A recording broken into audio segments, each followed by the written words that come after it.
गुबुन हारिनि हायाव मोसौ खानोनो जायगा थाया। जोंनि मानसियाबो बेफोरबायदि आबाद मावनायाव गोसो होनांगौ। मुस्लिमफ्रा थांनानै नायहै दब्लायसेबो बिसिनि जायगायाव मोसौ मासे खानो जायगा गैला।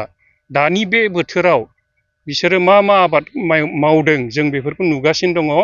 बिसोरो जुखाम दङ दायो मावनाया, आरो बिदि जोगोनार दङ, आरो बायदि रोखोमनि बिसिनावहाय आबाद दङ। बिसोरो मथा मथि बिसिनावहाय दायो मोसौ मासे खानो जायगा गैया। बिसोरो बिदिनो गुबुन आबाद मावनानै बिराद खामायगासिनो दं। खिन्थु जों बिसोरखौ नुहुराखै दाबो। जोंनि मानसिफ्रा सोलोङाखै। आं बेखौनो आसा खालामो बयबो जोंनि बर'फ्राबो बेफोरबायदिखौ बयबो मावनो थाखाय नाजानांगौ आरो जौगानांगौ।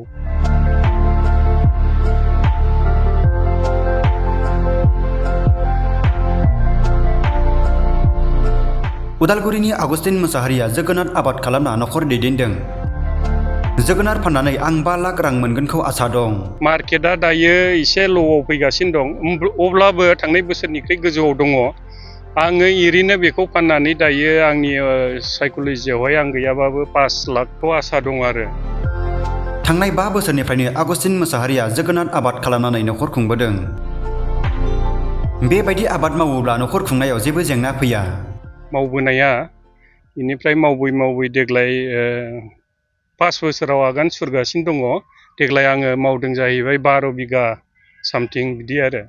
किसुमान नखर सलायनाय, रायजो जानाय, गथ' गथाय फोरोंनाय फोरानाय बेफोरावहाय उसुबिदा जानायनि थाखाय बेखौ एसे दिमागखौ बाहायनानै आङो सानखांनानै बे आबादखौ मावनांगौ, बा बिदिनो जिखुनु आबादखौनो मावनांगौ मानसिया रावबो होमबाने सोलिनो थाखाय उसुबिदा जाया। आरो हायोबा खाथि खालानि बा ओनसोलनि मानसिफोरा बेफोरखौ नायनानै हायोबा बयबो गायनांगौ।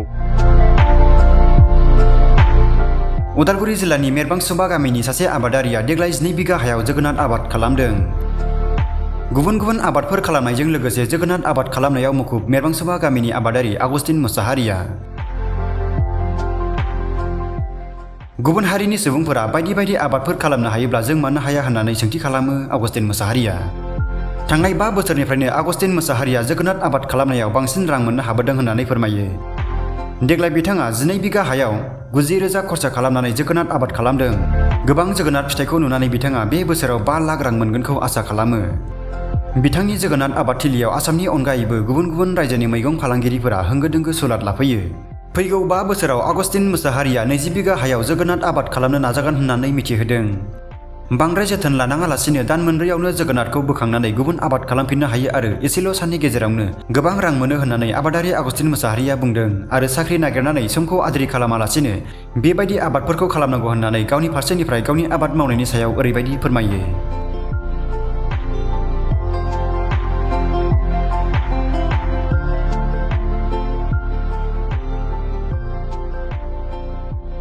आंनि मुङा आगस्तिन मोसाहारि।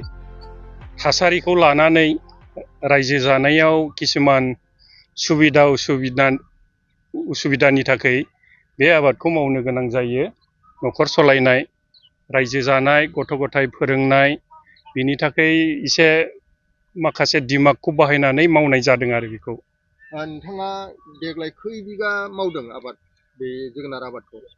आं गोदोनिफ्रायथ' फ्राय 3 बोसोरब्रै जाबाय मावबोनाया।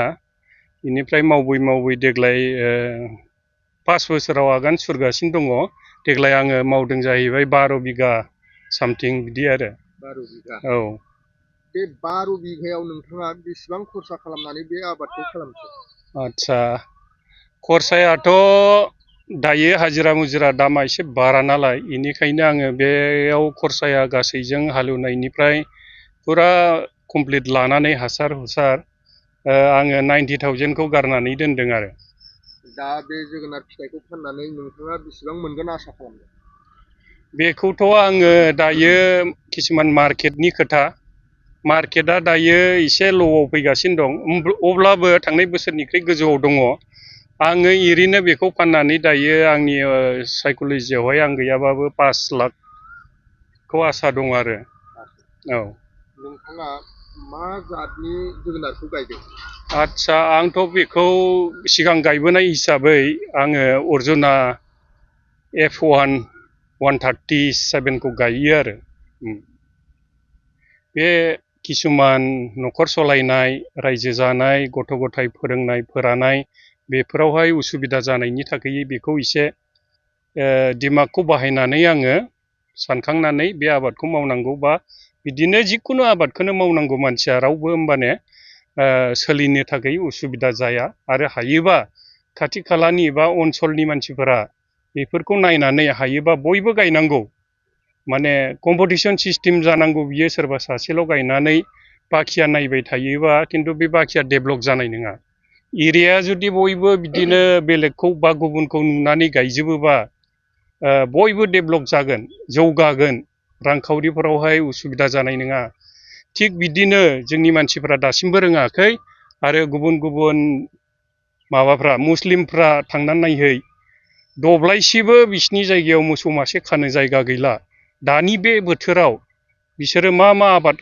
मावदों जों बेफोरखौ नुगासिनो दङ बिसोरो जुखाम दङ दायो मावनाया आरो बिदि जोगोनार दङ आरो बायदि बायदि रोखोमनि बिसिनावहाय आबाद दङ बिसोरो मथा मथि बिसिनावहाय दायो मोसौ मासे खानो जायगा गैया बिसोरो बिदिनो गुबुन गुबुन आबाद मावनानै बिराद खामायगासिनो दं खिन्थु जों बिसोरखौ नुहुराखै दाबो जोंनि मानसिफ्रा सोलोङाखै आं बेखौनो आसा खालामो बयबो जोंनि बर'फ्राबो बेफोरबायदिखौ बयबो मावनो थाखाय नाजानांगौ आरो जौगानांगौ गायजेननायनिफ्राय फानजासिम खैदिन लायो बे जोगोनारा आदसा थिगानो सोंदों नोंथाङा बेबो गाज्रि नङा जों बेखौहाय मथा मथि गायजेननायनिफ्राय अनुमान दंसै 120 दिन 25 दिन बिदियाव मोनो गायजेननायनिफ्राय थिग माइ बायदिनो आरो बिनि टाइम टेबोला माइआबो बिदिनो बेबो बिदिनो आरो बे जोगोनार आबादखौ बोखांखांनानै आरो बेयाव गुबुन आबाद मावनो हाबावसिगोन दायो